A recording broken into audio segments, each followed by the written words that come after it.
Hey, Red Baron, you're the pepperoni one for me. I want to give you a pizza, my heart. Oh, please, you're gonna make me melt from embarrassment. Today, I will be reviewing Red Baron Pizza Melts Pepperoni, or Pizza Melt Pepperoni. So it's a like pizza sandwich. Looks not too bad. Let's get right into it. Calories 440, 30% for total fat, 48% for saturated fat, so it is fatty. 18% cholesterol, 40% for sodium, 15% carbs, and 18 grams of protein. Decent protein, fatty and salty, not the healthiest thing you could have. And then the cooking instructions on the back here. Remove product from carton into scarred clear plastic overwrap. Center product on silver crisping tray and place it on a large microwave safe plate. Place it in the center of the microwave and cook on high for 2 minutes and 15 seconds to 2 minutes and 45 seconds. Product is ready when cheese is completely melted. And then carefully remove product from microwave and let cool for at least 2 minutes. 4 or 5 minutes to make. Not too bad. Well, it doesn't have tear strip, so let's see. So we got 6 pepperoni things, 4 of them on one side, 2 on the other. Got cheese. Looks all right. I'm gonna go get a plate and open this up. Okay. Boom. Bing, bang, boom. Look at it. Beautiful. Doesn't actually look too bad. You know what? It doesn't seem that big though. Like these bread slices are not super big, but I guess it's all the cheese and pepperoni that are bringing the calories. Well, I guess I put this in. Your boy kind of looks like a face in for like 2 to 3 minutes. 2 minutes and 15 seconds to 2 minutes and 45. We'll put it in the center. 2 minutes and 30 seconds. Be back. I have returned. I gotta be careful because the sandwich slides around on the plate a lot. It looks all right. I haven't fully made the sandwich yet. Now, when I opened the microwave door right after it finished, or right after it beeped, I kind of wish I could record it because there was like a ton of steam that just shot out. You can smell it. It smells like a pepperoni pizza. Not bad at all. Not bad at all. Let's try to get the this flipped over. Oh, there we go. This one's stuck to the thing a little bit. Come on. Come on.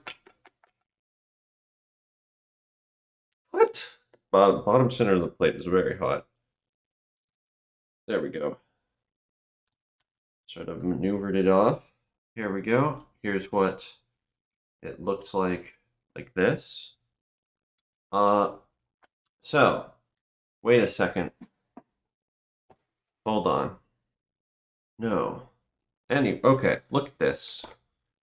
I guess this. Look at all the insides. Now look at this. Maybe a little bit better here. I don't think. Now, one thing I was thinking maybe I needed to do was like fold them in half, but I don't think this gap here that they've got is going to be made up for this large amount. Like assuming the bread pieces are the same-ish size. Basically, I think in the on the box you have about as much bread as you have inside goodness, pizza goodness. And that's just not even remotely the case here. Even if I were to fold them in half and thus double up on the inside, well, I guess it's actually doubled up on the insides now too. That wouldn't help at all. I'm dumb. The box lies. Box is lying about how much stuff you get. It is like a very small amount compared to how juiced up the sandwiches look in the box. Oh well, they're probably still pretty good. Bread looks and smells good. Smells like toasted bread. Got the pizza smell. Let's give it a taste. Ah, it's hard to open my mouth because I just had the surgery on my cheek. Okay. Oh. Okay, so that was a lot of bread. You got the crust in there. The pepper, it was a big chunk of pepperoni too. Pepperoni slightly spicy. I think the bread is actually slightly garlicky. It's not overpowering garlicky, but it's got a hint of garlic. It's also, got the hint of pepperoni spice. I can still feel it a little bit in my throat. It's not super strong, but it's there. Ah, ow! Oh, so maybe I was a little too harsh. Now that I've bitten into it, it sort of looks well, it looks a lot more similar to the box. And it looks like they did cut it in half for the box, so maybe I was wrong. And this is like a whole bunch of pepperoni though. Got a bit of the actual cheese and whatnot there. For the most part so far, it's kind of been garlic bread and pepperoni. The cheese tomato sauce is decent. It's a little outnumbered by the bread though. It's kind of like those burritos that you get where you bite into it and it's like 90% tortilla. It's not that bad, but I think it's similar-ish. Granted, this I think is a little bit better than like rock hard tortilla. That bite was decent. I think I got more of the tomato sauce. It also sort of moisturizes the inside there, so it's sort of a wet bready taste, while the outside is a little bit more of a toasted. Overall, I think it's decent. I think the pepperoni all congregated in the same-ish spot. I do get a lot of pepperoni. And the pepperoni is fine. It tastes like normal pepperoni. It's not actually nearly as tough as some pepperoni that I've had. I have no issue like biting through it. A lot of the times when I like would do bites like that, the whole pepperoni would be coming with me, or coming with the bite. But it actually cuts through it, which is interesting. It's a little spicy, I think, even for pepperoni. Like in the grand scheme of spiciness, it's not really that hot, but it's definitely got a bit of a kick to it. Maybe that's just because I got like four pepperonis at once. The bread's decent. It's kind of like a garlic bread on one side, and then it's a little sort of soggier with the pizza sauce and whatnot on the inside. I think honestly that might be where some of the volume went, is that it's just been absorbed by the bread a little bit. The cheese and tomato sauce, you can sort of tell they're there, but they're not like really that distinguishable. Like they add stuff and they're there, but the other stuff carries the flavor and feel. Like throughout the sandwich here, you can probably see all the pepperoni, but I don't think you can really see that much cheese. You can see a little bit of the cheese on the pepperoni. But what about the like tomato sauce and whatnot? It's mostly pepperoni and bread. Over on this side here, you actually can see some of the cheese wrapped around the bread crust. I think it's fine. Honestly, it's not that doesn't have that potent a flavor. I think the garlic bread and the pepperoni are just too powerful. It's pretty easy to eat too.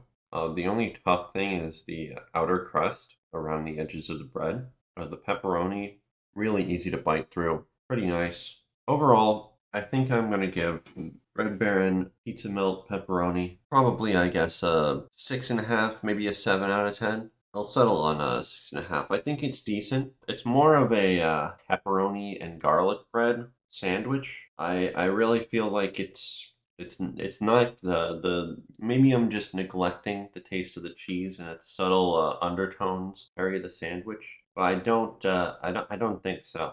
It's a lot of pepperoni, garlic bread, and the cheese is sort of there, but it's not as potent as it could be. It's decent though. Yeah, it is decent. Not a big enough fan to usher it into the upper echelons of the microwave meal category. I think I would have liked a little bit higher cheese, a little bit more cheese maybe. I don't know, maybe I'm delusional there.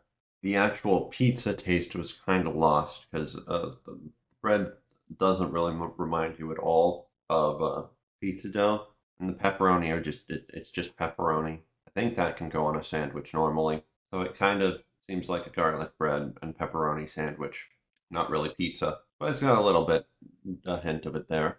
Anyway, guess that's it for this video. Thank you for watching. See ya. Ow. Welcome to the outro, my dudes. Be sure to like, comment, and subscribe. Vast majority of my viewers are unsubscribed. It would be cool if you subscribe. Anyway, I couldn't think of anything cool to do for this outro, so I'm going to just complain about work.